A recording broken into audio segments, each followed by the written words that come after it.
Join me today as we talk a little bit about the insane reactions to Star Wars The Acolyte.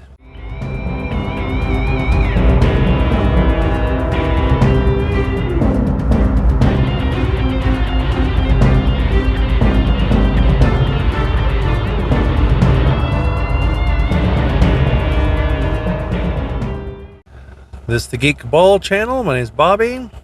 And today we're going to be talking a little bit about some of the reactions to Star Wars The Acolyte and reactions to those reactions.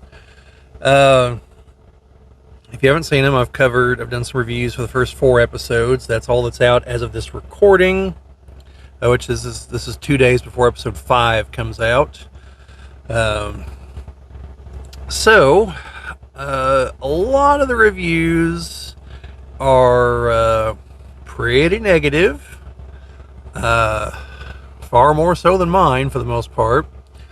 These are your people like the Critical Drinker, other people that I mainly mention him because he's taken time to make a few videos explaining that you can't just scream, woke and DEI just because there's a person of color or a woman in a production, because that's counter to what people like myself and others have been saying. It's not that these people are in these shows and movies that's the problem. It's that they're typically playing very poorly written characters. And it's obvious that the focus was on casting and not the creative side. And that just doesn't lead to entertaining endeavors, and it's usually used to push a message. And again, yes, at this particular moment in time, it's a left-leaning message, but it's been right-leaning messages before, and no one wants to hear either one. They don't want to be preached to. Then there are other people who've been going off the negative deep end, and they're the right-leaning side of the grievance industry. And listen to them if you want to. I've tried to stop. Because initially I agreed with some of what they're saying, similar to the Drinker, but eventually I came across things that made me realize that there's no winning with them.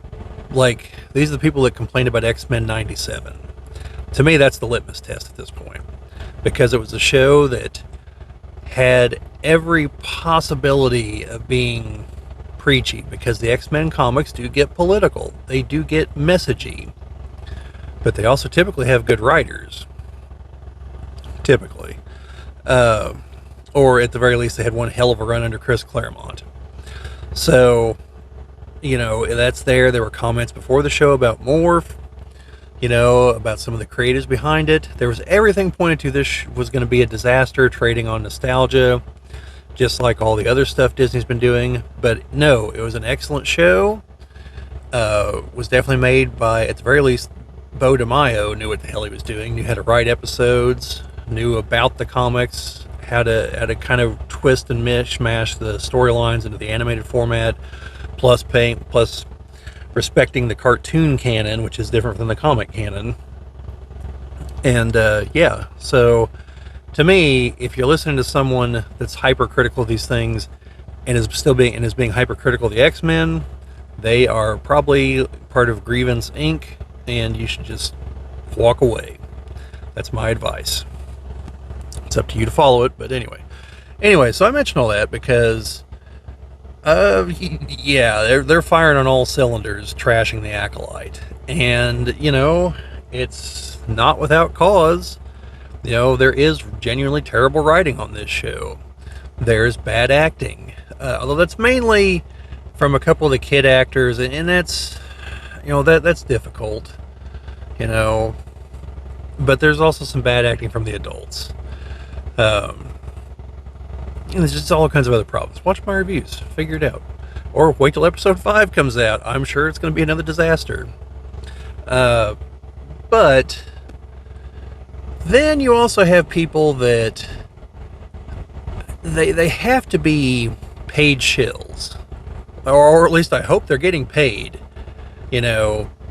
Because simping for a multi-billion-dollar company is a terrible life decision. So they and they are attacking people who are laying legitimate grievances out for the show. You know, it's one thing if the show, okay, it's one thing if it had been like, say, Ahsoka. Now, in my opinion, Ahsoka was an okay show that had high points, it also had low points, but generally speaking, I could see what they were doing. I thought there were some interesting premises, and I think it's salvageable if season 2 is better written. You know, if there is a season 2. And the main problem is going to be that, unfortunately, Ray Stevenson is dead, and he had the most interesting character in the show. But I didn't consider it god-awful. I genuinely looked forward to each episode. I do not look forward to episodes of The Acolyte. Now, this last episode was at least mediocre instead of terrible, so, you know, it could be interesting going forward. We'll see. And mind you, we're judging individual episodes when we should probably be judging the show as a whole eventually. But, you know, this being the day and age where things happen like that, you know, it sucks, but, you know, what are you going to do? So anyway, so you have numerous people, and there's a gentleman who his channel seems to be primarily devoted to recording like the reactions of these people to things, and I'll link to his channel down in the description as long as I remember here, or a pinned post or something. And yeah, I mean, these people are ridiculous. Like, I don't want to call them fake fans because I don't know if they are or not. Some of them definitely are, because they get like insanely basic Star Wars stuff just wrong. But I think they're people that have maybe taken the wrong message from some things, or they're fans at a very superficial level, and there are fans like that, and I'm not being critical of them, or I'm trying not to be critical of them as fans. And I'm actually going to do a video that's probably going to come out after this, or maybe before this. I'm going to record it here right after recording this. I'll decide what order I release them, where I'm going to talk about my view on different types of fans. And I think these people are very superficial fans. They don't see anything deeper beyond, ooh, blasters and laser swords, and oh, that guy's got special powers. They don't get any of the symbolism or anything behind it. And they are the definition of new product must consume. They're the consumer types. And I mean, and I get that, you know, because there's definitely been moments where I've been like, man, I've got to get all this thing, whatever this thing is, because I like this thing, without like stepping back rationally and be like, why do I want this? What am I ever actually going to do with it? How is it different from the 3 other things like it I probably already own? And yeah, I mean, even with money being tighter, it's still near impossible for me to break that mentality. So I get it. I totally get it. But at the same time, I do look into the deeper meanings of things, you know? And like, okay, like with Star Wars in particular, if any of you ever shop around Christmas, you see that there are all kinds of Star Wars Christmas tree ornaments. Now, I'm not an overly religious person, but I've just never understood the desire to mix non-Christmas things with Christmas things. Like, I'm not going to get a Darth Vader Christmas tree ornament. Darth Vader was the villain. Like, he's a genocidal maniac, essentially. You know, there's not going to be any Emperor Palpatine ornament on my Christmas tree. The Death Star up at the top, maybe. That looks really cool. But at the same time, you know, I don't need Star Wars in every aspect of my life. Okay? I've internalized most of it, you know? Like the Black Series figures that are out right now. I think I have 4 of them. And 2 of them are from the EU, and 2 of them are from the original trilogy. That's it. And I don't plan on buying a whole hell of a lot of others. I have no vehicles of that scale. I do still buy Star Wars Lego sets, but I'm very picky about what I buy. Yeah, I mean, I don't live and breathe Star Wars, but I know a hell of a lot more about it than some of these people that spend thousands of dollars decorating the background of their YouTube videos with Star Wars crap. Which, I mean, I'm not criticizing them for doing that, you know. They're fans. I presume they are real fans. And, you know, that's the way they express their fandom. That's not a problem. But the problem is these people can't accept criticism of Star Wars. And maybe it's because they're going above and beyond me and it's literally like part of their identity. Although, again, I mean, I watched the movies, the original trilogy, on VHS tapes all through the 80s and 90s when everyone was like, Star Wars, you mean those movies that came out almost 20 years ago? Yeah, what about them? You know, like, this is way back before these things were anything remotely approaching cool. And, you know, people like myself, like Jim, you know, some of our friends, you know, we watched these movies over and over again growing up, you know. And I can't claim the street cred of having been there to see them in the theaters originally. I can't make that claim. But, you know, as some of the people that kind of helped keep things alive by, you know, buying like the TIE Fighter and X-Wing games, the Thrawn trilogy when they came out in book format, a lot of the early EU stuff, you know, and just a lot of the products along the way, you know, I look at some of these other people and I'm like, you know, even if I had the money at hand to do these things, I still wouldn't. Like, I don't need to do that to express my love of the movies or anything. And so to see these people, perhaps they've gone too far off the deep end and like they've internalized too much of it. And so any criticism of Star Wars is like a personal attack. And I've tried to make sure that I never get to that point. And mainly because, you know, for numerous reasons, but a big one being I don't know that much of an allegiance to a multi-billion-dollar corporation, which is ultimately what I'm going to be defending at that point. So I'm not going to defend them for free. Sorry. Now, if they want to pay me, sure thing. But I'm not going to defend them for free. I'm not going to defend this trash for money either. But so to see their reaction, and especially since they like instantly went to, oh, they're homophobes and racists and other ists, you know, it's like, no, the vast majority of criticism has nothing to do with that. You know, it's typically, this is really bad writing, because it is really bad writing. You know, and there's other things that are wrong with it, other structural flaws. Then there's the fact they obviously don't give a damn about canon.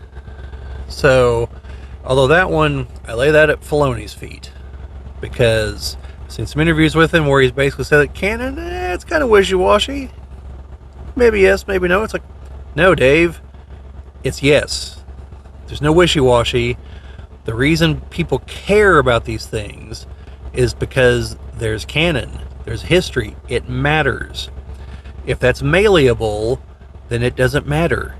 Look at the MCU right now. A lot of people have checked out because they really quickly realized, you know, between time travel and the multiverse, theoretically no one's actually dead. You can bring anyone back at any point in time. And if death is meaningless, there's no stakes. If there's no stakes, who cares? It's just a big flashy light show.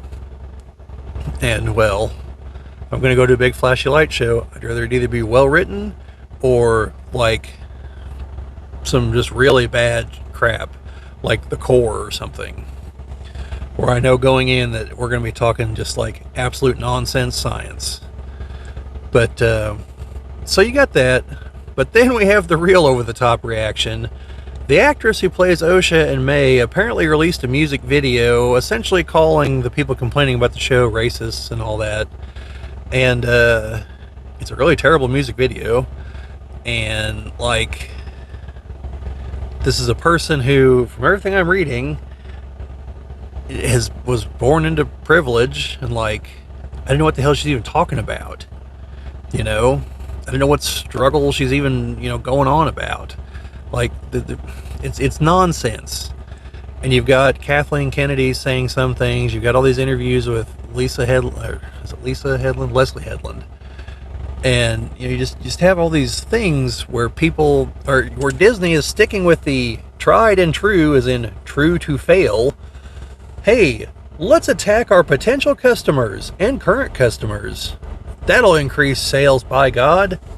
And it's like, no, it won't. Okay? Like, someone like me, I used to spend a lot of money on Star Wars.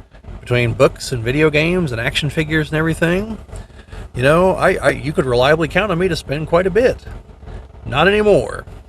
I'm not going to buy a single book because they torch the old EU. They're going to torch this one too once it's inconvenient. Like, you can mark my words on that one. Which means I have no interest in the current comics either. I buy the back issues of the old Dark Horse comics, and once I'm done with those, I'm done with the comics. So, and yeah, they're going to see money from that, sure. But nothing like what they were seeing from me. And for every one of me you lose, these people that pirate the movies or the comics are making you no money. So I don't know why you're trying to cater to them, and they obviously are. I don't know why you'd cater to the people who are actively fighting other fans. It's just, it's insane. Like, there will be a point in the hopefully not too distant future where business schools will have an entire chapter about the last decade or so of Hollywood and business, and it should literally be entitled "What Not to Do." And there will be so many case studies just showing, like, no, none of this works, and everyone who thought it did was stupid and insane. And the fact these people still remain in power, like the fact Bob Iger wasn't voted out of power is ludicrous. Like, Disney is doing its best impression of the Hindenburg at the moment, and they vote the guy who's causing all this, who clearly has no plans on leaving, back into office. Like, whatever. It's their money, not mine. But although they devalue their stock enough, I might start buying some of it. Because someone will eventually come along and turn it around, even if it's whenever Iger finally dies, which will be in the not too distant future also. So, eventually things will start to get cleaned up. It's just a matter of how much damage is done in the process. So anyway, the counter reaction is just insane. There's the claims of review bombing, which I'm sure there are people review bombing. I'm sure there's people review bombing in the positive way too, though, as people have demonstrated by reading the reviews. Because people make the claim of review bombing are always be like, oh, look at this, they had like 2 lines, that's just generic criticism, that could have been anything, clearly that's a bot. But you never look at the 5-star ratings. It's like, the show's great, and that's it. They don't go into the plot. That's, by the same logic, that's clearly also review bombing. But no one ever says that. Wonder why. And Disney's been exposed as using bots, as using paid reviewers. Like, they don't do anything honestly, which is a sign of a company in decline. Because there's been several points in time where they could have, like during the MCU, they didn't need fake hype. The MCU was dynamite. And if they would have pulled off, like after The Force Awakens, there were some murmurs in the background, but things were still going strong. Because everyone was like, you know what? Yeah, we're going to overlook the flaws because new Star Wars, and, at least it wasn't a terrible movie. So, but then The Last Jedi happened, and that began the death spiral. As well it should have. So, anyway, the overall reaction has just been crazy. And You know, you can see it all across YouTube right now. It looks like Disney's trying. It looks like, from what I'm seeing of some videos, people are trying to shut down people like the Critical Drinker because of how critical how critical he is of the show, and people like Star Wars Theory and others. And it looks like someone's probably trying to get them shut down, which is probably Disney in all likelihood. You know, it's one of those, well, what's the phrase? Cui bono, who benefits? Something like that. And wish I could remember what that was from. I think it's from oh, I can picture the post, The Departed. I believe that's what Alec Baldwin says at one point when they're talking about, you know, who perpetrated some crime or another. But anyway, I'm off into rambling territory now. So yeah, check out the rest of YouTube. Like, this is insane what's happening out here. And this is all because people are just speaking their mind of, yeah, this is not good. You know, it's not the dumpster fire a lot of them make it out to be, but it's not good either. I mean, it's bad. You know, it's not terrible, but it's bad to mediocre. And Star Wars, for the size of the brand that it was, should never be either of those things. It should be, pardon the pun because it's in space, but it should be stellar. And it's not. So anyway, let me know what you guys think down in the comments if you've been watching the show at all. If you happen to like the show, let me know. These are my opinions on the show. I want to be crystal clear. I don't fault anyone for liking the show. People like what they like. Everyone is entitled to like what they want to like and what they do like. I don't think you actually control what you like. So if you actually like the show, I'm not criticizing you, okay? I'm criticizing the show, and I'm criticizing people that feel the need to attack other people merely because they're criticizing the show. And it's not a matter of like, oh, I disagree with the Critical Drinker. It's like, no, he's a homophobe and a racist and a sexist. And it's like, that's different from I disagree. Here's why. You know, the other's an attack. And so people do that, you know, fine. It's open season. Go for it. Don't do it in my name. I do not want that, you know, but I think they're definitely open themselves to criticism. So anyway, let me know what you think down in the comments. Like, share, subscribe, all that fun stuff. It's YouTube, you know. But anyway, remember, the Force will be with you always.